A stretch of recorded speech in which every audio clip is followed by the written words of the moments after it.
Η ενηλικίωση ήταν μια τιμωρία ειδικά σχεδιασμένη για να με απομακρύνει από τη μητέρα μου.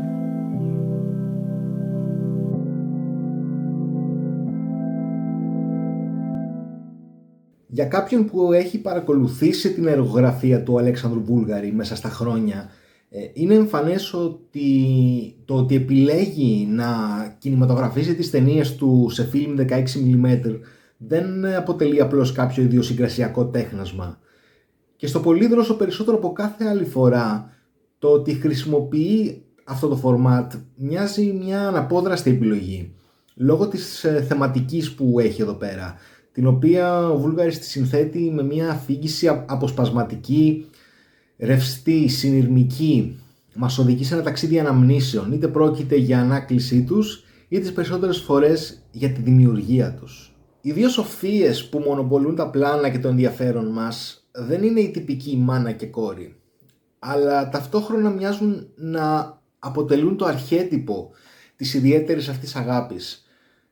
Αν μπορούμε να μιλήσουμε για πλοκή, τότε αυτή αφορά τη μικρή Σοφία, τη Σοφία Κόκαλη, που επιστρέφει στο γονεϊκό της σπίτι στο Πολύδροσο για να φροντίσει τη μητέρα της, τη μεγάλη Σοφία, που υποδίεται η Βίκη Καγιά, η οποία πάσχει από κάποια ασθένεια συμπερασματικά ανίατη.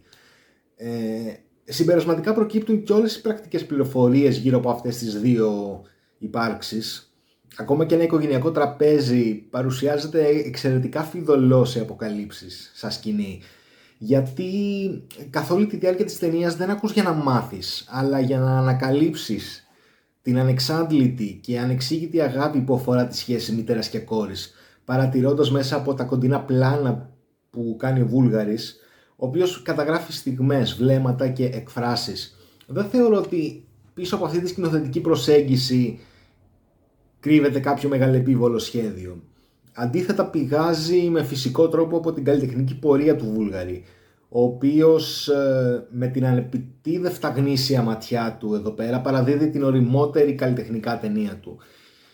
Η απλότητα, τα φυσικά τοπία, η σταθερή συνεργάτιδά του Σοφία Κόκαλη, η μουσική, ο χρωματισμός, όλα βρίσκονται στην γνώριμη θέση τους, αλλά αυτό που υπηρετούν μοιάζει να υπερβαίνει το προσωπικό στυλ και να βρίσκουν επιτέλους την καταλληλότερη ιστορία να αφηγηθούν. Αυτό που ο Βούλγαρης κατορθώνει να μετουσιώσει σε εικόνες είναι η πανανθρώπινη ιδιότητα των αναμνήσεων. Στείνει μια αφήγηση συνειρμική με τον τρόπο που ο χρόνος της γλυκαίνει τις αναμνήσεις, τις συμπτήσει ή τις φέρνει σε αντιπαράθεση μέσα σε κλάσματα του δευτερολέπτου. Δεν υπάρχει αλυσιδωτή αντίδραση που να καθοδηγεί τις αντιδράσεις ή τις απαντήσεις που δίνουν οι δύο γυναίκες η μία στην άλλη στις σκηνές διαλόγων τους. Πολύ συχνά μία ατάκα θα αναιρεθεί από την επόμενη. Έτσι όπως επιτάσσει δηλαδή η εγκεφαλική λειτουργία που ταυτίζει χωροχρονικά διάφορα γεγονότα με μόνο κοινό σημείο επαφής σε έναν ανεξήγητο συνειρμό. Η επιστροφή της μικρής Σοφίας στο Πολύδροσο σηματοδοτεί την έναρξη καταβήθησης σε ένα κόσμο ρευστό, με μνημονικούς κανόνες λειτουργίας, όπου έχουμε την εικαστικότητα της ταινίας που μοιάζει να τοποθετεί τα γεγονότα στα ελληνικά 90s. Υπάρχουν μόνο συγκεκριμένες και ελάχιστες αναφορές που να καταδεικνύουν πως βρισκόμαστε στο δικό μας σήμερα. Σχεδόν κάθε λέξη που βγαίνει από τα χείλη των ηθοποιών κουβαλά μέσα του το βάρος μιας ανάμνησης, όπου μία αναφορά σε μια γεύση, ένα αντικείμενο ή μια τοποθεσία, ακόμα και η πιο συγκεκριμένη, βρίσκει μια προσωπική αντιστοιχία για τον θεατή. Η δημιουργία αυτού του κόσμου τονίζεται καλλιτεχνικά από τον ίδιο του Βούλγαρη μέσω του προλόγου, ενώ όταν ολοκληρώνεται ο κύκλος της αφήγησης, ο ενιγματικός μας αφηγητής που μας συνοδεύει μπαίνει ενεργά ως δημιουργός, άρα και θεός αυτού του κόσμου, διαστρεβλώνοντας τους κανόνες του για να χαρίσει στις δύο ηρωίδες του αυτό που ποτέ κανένας δεν θα μπορέσει να κατορθώσει στη δική μας πραγματικότητα. Δεν θα το αναφέρω εδώ γιατί είναι πάρα πολύ γλυκό όταν φτάνουμε σε αυτό το σημείο της ταινίας. Και είναι το ιδανικό κλείσιμο για μια ταινία που υπερβαίνει οποιοδήποτε χαρακτηριστικό στεγανό, ώστε να μιλήσει τελικά απλώς για μια μητέρα και μια κόρη. Και στο πλαίσιο αυτό οι ερμηνείες της Σοφίας Κόκαλη και της Βίκης Καγιά λειτουργούν απόλυτα στοχευμένα.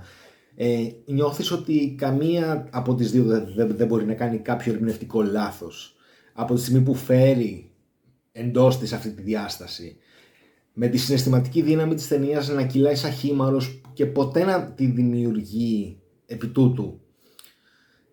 Οι διάλογοι έχουν μια δόση νοσηρότητας. Μέσα σε αυτό δεν κρύβεται κάποια μακάβρια διάθεση, αλλά θέλει να φανερώσει την αξία της τωρινής στιγμής, που στο χέρι μας είναι να μετατραπεί και αυτή σε μια μελλοντική ανάμνηση.